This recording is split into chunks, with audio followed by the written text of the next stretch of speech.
ഇന്നിവിടെ ഒരാൾ വന്നിരുന്നു. പ്രസാദ്.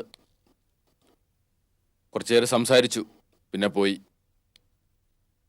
കുറേ നാൾ മാനസിക രോഗത്തിന് ചികിത്സിച്ചതല്ലേ, അതിൻ്റെ ചെറിയൊരു മാറ്റമൊക്കെ കാണുന്നുണ്ട്. ചെയ്തു കൂട്ടിയ മര്യാദകേടുകളുടെ പേരിൽ പശ്ചാത്താപമുണ്ടെന്ന് തോന്നി. പക്ഷേ അതുകൊണ്ടിനി എന്ത് കാര്യം? ഞാൻ ബാങ്കിൽ നിന്ന് ഇറങ്ങിയപ്പോൾ കണ്ടിരുന്നു. മനഃപൂർവ്വം മുഖം കൊടുക്കാതെ ഒഴിഞ്ഞു മാറി. നീ എന്തിനാ മോളെ അയാളെ കാണുമ്പോൾ ഒളിക്കുന്നത്? കുറ്റവാളികളാണ് ഒളിച്ചു നിൽക്കേണ്ടത്. നീ എന്ത് കുറ്റം ചെയ്തു? ഒന്നുമില്ല. കുറ്റം അത്രയും അയാളുടെ ഭാഗത്തല്ലേ. ഇവിടുന്ന് തിരികെ പോകും വഴി ഞങ്ങൾ തമ്മിൽ കണ്ടിരുന്നു. എന്നിട്ട് അയാൾ എന്ത് പറഞ്ഞു? കൂടുതലൊന്നും സംസാരിച്ചില്ല. എൻ്റെ വിവാഹത്തിന് ആശംസകൾ പറഞ്ഞിട്ട് പോയി.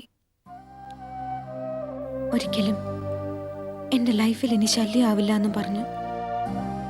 എനിക്കും അയാൾ ആ വാക്ക് തന്നിട്ടാ പോയത്. ഡൈവേഴ്സിന്റെ തീരുമാനമൊന്നും അയാൾ അറിഞ്ഞിരുന്നില്ലത്രേ. എങ്കിൽ ഈ വരവ് തന്നെ വേണ്ടാന്ന് വെക്കുമായിരുന്നു എന്നും പറഞ്ഞു. അയാളിന് ഇവിടെ വന്നാലെന്താ, വന്നില്ലെങ്കിൽ എന്താ, അല്ലേ മോളെ?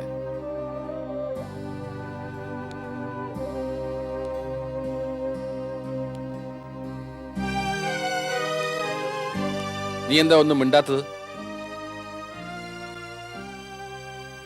അച്ഛൻ പറഞ്ഞതുപോലെ സ്ലേറ്റിൽ എഴുതിയത് മായ്ക്കും പോലെ അത്ര പെട്ടെന്ന് അങ്ങനെ വിചാരിക്കാൻ എനിക്ക്. വിചാരിക്കണം. പുതിയൊരു ജീവിതമാണ് നിന്റെ മുമ്പില്. പഴയത് മനസ്സിലിട്ടുകൊണ്ട് പുതിയതിനെ സ്വീകരിക്കാൻ പാടില്ല. അത് പുതിയ ജീവിതത്തോട് ചെയ്യുന്ന നീതികേടാണ്. എനിക്ക് മനസ്സിലാവും അയാളെ നേരിട്ട് കണ്ടു കഴിഞ്ഞപ്പോഴുള്ള നിന്റെ അവസ്ഥ. പക്ഷേ അച്ഛാ, ഒരു പക്ഷേയുമില്ല. പ്രസാദുമൊത്തുള്ള ജീവിതത്തില് നിന്റെ ഓർമ്മയിൽ സൂക്ഷിക്കാൻ എന്തുണ്ട്? ഒരു നല്ല നിമിഷം. ശവങ്ങളെ ആരും വീട്ടിൽ സൂക്ഷിച്ചു വെക്കാറില്ല. വേഗം കുഴിവെട്ടി മൂടുകയോ ദഹിപ്പിക്കുകയോ വേണം. ചില ഓർമ്മകളും അങ്ങനെയാണ്.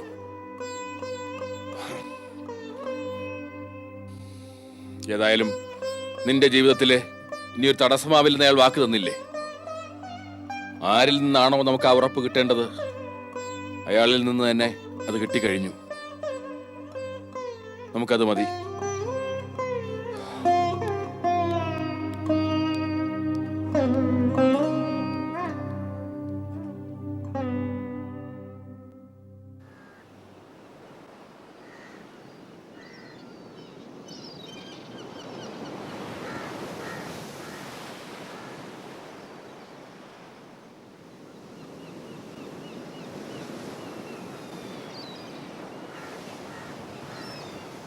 രണ്ട് ക്ലാസ്സുകൾ കട്ട് ചെയ്തിട്ടാണ് ഞാൻ വന്നത്. അത്യാവശ്യമായിട്ടെന്തോ എന്നോട് ഡിസ്കസ് ചെയ്യാനുണ്ടെന്ന് പറഞ്ഞതുകൊണ്ട്. ഇങ്ങനെ അപാരതയിലേക്ക് നോക്കി നിൽക്കലാണോ അത്യാവശ്യ കാര്യം? പറയാനുണ്ട് ദേവ, പക്ഷേ പറയുന്നത് കൊണ്ട് ഒരു നേട്ടവുമില്ല. നഷ്ടത്തിൻ്റെ കഥയാണ് പറയാനുള്ളത്. നഴ്സിംഗ് ഹോമിൽ നിന്ന് വന്ന ദിവസം നീ വളരെ ഉന്മേഷവനായിരുന്നു. പക്ഷേ ഇപ്പോൾ വല്ലാത്തൊരു മാറ്റം കാണുന്നു, മുഖത്തും വാക്കുകളിലും. എന്ത് പറ്റി പ്രസാദ്? പറയാം. മരിച്ചു പോയെന്ന് കരുതിയിരുന്ന സുമിത്രയെ ഞാനിന്ന് കാണാൻ പോയിരുന്നു. സുമിത്രയെ മാത്രമല്ല, ശങ്കർ സാറിനെയും കണ്ടു. എന്നിട്ട് ഹോസ്പിറ്റലിൽ മരണം മുന്നിൽ കണ്ട് കിടക്കുമ്പോൾ എന്നെ കാണാനെത്തിയ സുമിത്ര. ആ സുമിത്രയുടെ മുഖമായിരുന്നു എൻ്റെ ഉള്ളിൽ. പക്ഷേ ഞാൻ കണ്ട സുമിത്ര, ഞാൻ കണ്ട ശങ്കർജി, അവർ മറ്റാരോ ആയിരുന്നു. പരിചയഭാവം പോലും കാണിക്കാത്ത രണ്ടുപേർ. ഒന്നും സംസാരിച്ചില്ലേ? സംസാരിച്ചു. വളരെ ചുരുക്കം വാക്കുകളിൽ ആ സന്തോഷ വാർത്ത ശങ്കർ സാർ എന്നെ അറിയിച്ചു. സുമിത്ര വേറെ വിവാഹം ചെയ്യാൻ പോകുന്നു. പ്രസാദ്, ഇത് സത്യ. സുമിത്ര ഒന്നും പറഞ്ഞില്ലേ?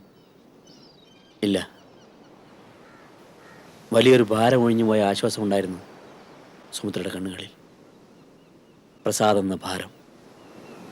പക്ഷേ എനിക്ക് വിശ്വാസം വരുന്നില്ല. വിശ്വസിച്ചേ മതിയാവൂ. ഗൾഫിൽ ജോലിയുള്ള ദിലീപാണ് വരൻ. ദിലീപോ? ആ പഴയ? അയാൾ തന്നെ. സുമിത്രയുടെ കഥകളുടെ വായനക്കാരനും ആരാധകനും. നല്ല ചേർച്ചയുള്ള ബന്ധമല്ലേ? അവർ വിവാഹം ചെയ്ത് സുഖമായിട്ട് ജീവിക്കട്ടെ, അല്ലേ? പക്ഷേ നിങ്ങൾ തമ്മിൽ പിരിഞ്ഞിട്ടില്ലല്ലോ, പിന്നെങ്ങനെയാ? അതിനുള്ള നീക്കം അവർ നടത്തി കഴിഞ്ഞു. കോടതിയിലെത്താനുള്ള സമൻസ് എനിക്ക് അയച്ചു കഴിഞ്ഞു. പക്ഷേ സമൻസ് കൈപ്പറ്റി ഞാനല്ല, ഏട്ടനാവാം. വളരെ ആഹ്ലാദത്തോടെ ശങ്കർ സാർ എന്നോട് ചോദിച്ചു, സമൻസ് കൈപ്പറ്റിയില്ലേ എന്ന്.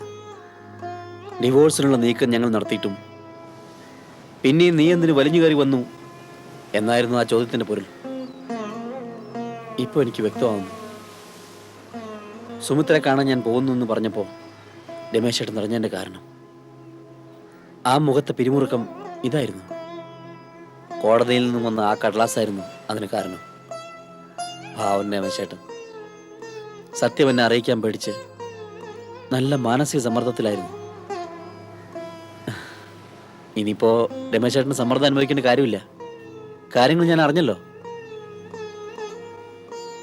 ഞാൻ നടുങ്ങിയൊന്നുമില്ല ദേവ, പ്രാർത്ഥിക്കുകയാണ്. അവൾക്ക് നന്മ വരട്ടെ, നല്ല കുടുംബജീവിതം ഉണ്ടാവട്ടെ. പക്ഷേ സുമിത്രയുടെ ഈ തീരുമാനം എനിക്കത് ഉൾക്കൊള്ളാനാവുന്നില്ല പ്രസാദ്. വെറുത്തിരിക്കാം, അകന്ന് താമസിച്ചിരിക്കാം, എന്നാലും മറക്കലിൻ്റെയും പൊറുക്കലിൻ്റെയും ഒരു ദിവസം തീർച്ചയായിട്ടും വരുമെന്നാണ് ഞാൻ പ്രതീക്ഷിച്ചിരുന്നത്. ഇങ്ങനെ വെട്ടിമുറിക്കാൻ തയ്യാറാവുമെന്ന് ഒരിക്കലും. യാഥാർത്ഥ്യമാണ്, അത് അംഗീകരിച്ചേ മതിയാവൂ. എനിക്ക് ഷോക്കൊന്നുമില്ല ദേവ, ചെറിയൊരു നടുക്കം ഉണ്ടായില്ലെന്ന് പറയുന്നില്ല. പക്ഷേ ഞാനത് ഓവർകം ചെയ്തു. ഡോക്ടർ രേഖയ്ക്ക് നന്ദി. സുമിത്ര എന്നെ വിട്ടുപോകുന്നതിൽ എനിക്ക് ദുഃഖമുണ്ട്. പക്ഷേ അവൾക്കൊരു നല്ല ജീവിതം കിട്ടുന്നതിൽ സന്തോഷമുണ്ട്. സന്തോഷമാണ് ദുഃഖത്തെക്കാളേറെ. എന്നാലും പ്രസാദ്, കുറ്റപ്പെടുത്തരുത്. നമുക്ക് കിട്ടാത്ത ഭാഗ്യങ്ങളെ ശപിക്കാൻ പാടില്ല. വിധിയാണെന്ന് സമാധാനിക്കണം. ഏതായാലും കോടതിയിൽ വെച്ച് സുമിത്ര ഒന്നുകൂടി കാണും. എന്നേക്കുമായി പിരിയാനുള്ള കൂടിക്കാഴ്ച. ശങ്കരി സാറിന് ചെറിയൊരു ഉത്കണ്ഠ ഉണ്ടെന്ന് തോന്നുന്നു. ഞാൻ കോടതിയിൽ എതിർപ്പ് കാണിച്ചേക്കുമെന്ന്. ഒരിക്കലും ഞാൻ അങ്ങനെ ചെയ്യില്ല ദേവ. ഞാൻ കോടതിയിൽ ഹാജരാവും. ഒപ്പുവെക്കാൻ പറയുന്നിടത്തൊക്കെ ഒപ്പുവെക്കും. അങ്ങനെ സുമിത്രയെ സ്വതന്ത്രയാക്കും.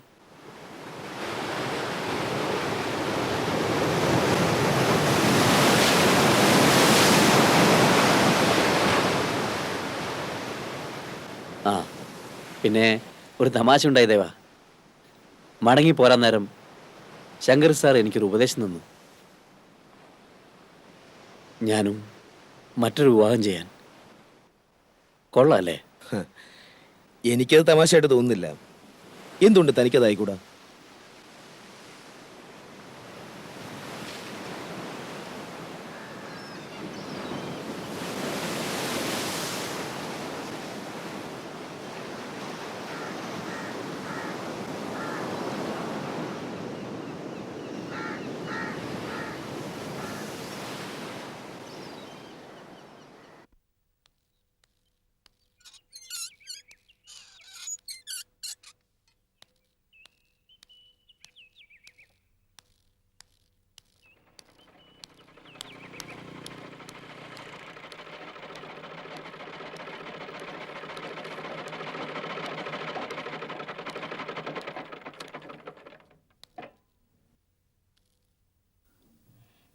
ചായ എടുക്കട്ടെ രമേശ് ചേട്ടാ? ഇപ്പൊ വേണ്ട, കുറച്ച് കഴിയട്ടെ. ഉം. ആ പ്രസാദ് എവിടെ? ഞങ്ങളും അവനെ തന്നെ നോക്കിയിരിക്കുന്നേ. നീ പോയ പിന്നാലെ ഇറങ്ങിയതാ കമ്പനിയിലേക്ക്. കമ്പനിയിലേക്കോ? എന്തിന്? അവിടെ മുഴുവൻ അവന്റെ ശത്രുക്കളല്ലേ. ആ റാംമോഹൻ അങ്ങനെ അവനെ കണ്ടാൽ ഛേ, കമ്പനിയിലേക്കെന്ന് പറഞ്ഞപ്പോ അവനെ തടഞ്ഞുകൂടായിരുന്നോ? MD വന്നിട്ടുണ്ടെന്നും അദ്ദേഹത്തെ കാണാനെന്നും പറഞ്ഞാ പോയത്. ഛേ, എന്നാലും ഒറ്റയ്ക്ക് പോയത് ശരിയായില്ല. ഇനിയിപ്പൊ എന്ത് ചെയ്യും രമേശ? പരിഭ്രമിക്കണ്ട. ചിലപ്പോ MD യെ കണ്ട് ജോലിയിൽ തിരികെ കയറുന്ന കാര്യം സംസാരിക്കാനാവും. ഓ, എം ഡിയുടെ മനസ്സ് മാറിയാൽ രക്ഷപ്പെട്ടു. അവന്റെ രോഗമെല്ലാം ഭേദമായതുകൊണ്ട് കേസിന്റെ കാര്യമല്ല ഉടനെ ഒത്തുതീർപ്പാവൂലോ.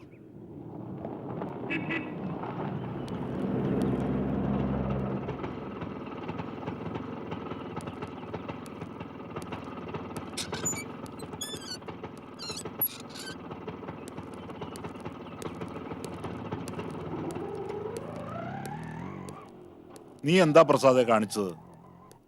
കമ്പനിയിലേക്കാണെന്ന് പറഞ്ഞിരുന്നെങ്കിൽ ഞാൻ കൂടെ വരുമായിരുന്നില്ലേ? പെട്ടെന്ന് പോകണം തോന്നി, പോയി, അത്രേ ഉള്ളൂ.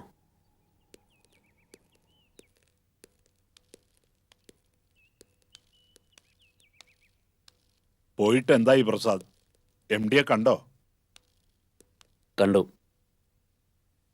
എം ഡി അല്ല, സുമിത്രയെ.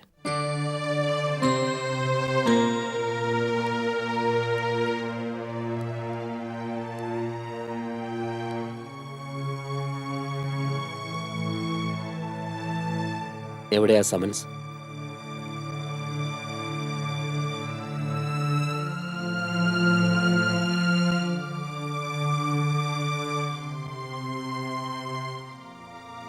എന്താ ആരും മിണ്ടാത്ത? സമൻസോ? ഏത് സമൻസ്? കോടതിയിൽ നിന്നും എൻ്റെ പേർക്ക് സമൻസ് വന്നിരുന്നില്ലേ, അതിൻ്റെ കാര്യമാണ് ചോദിച്ചത്. പക്ഷെ അത് ഞാനെങ്ങനെ അറിഞ്ഞു എന്നാവും? സുമിത്രയെ കണ്ടു എന്ന് പറഞ്ഞപ്പോൾ തന്നെ ഊഹിച്ചൂടെ രമേശ് ചേട്ടാ? സുമിത്രയെ മാത്രമല്ല, ശങ്കർ സാറിനെയും കണ്ടിട്ടാണ്, എല്ലാം അറിഞ്ഞിട്ടാണ് ഞാൻ വരുന്നത്.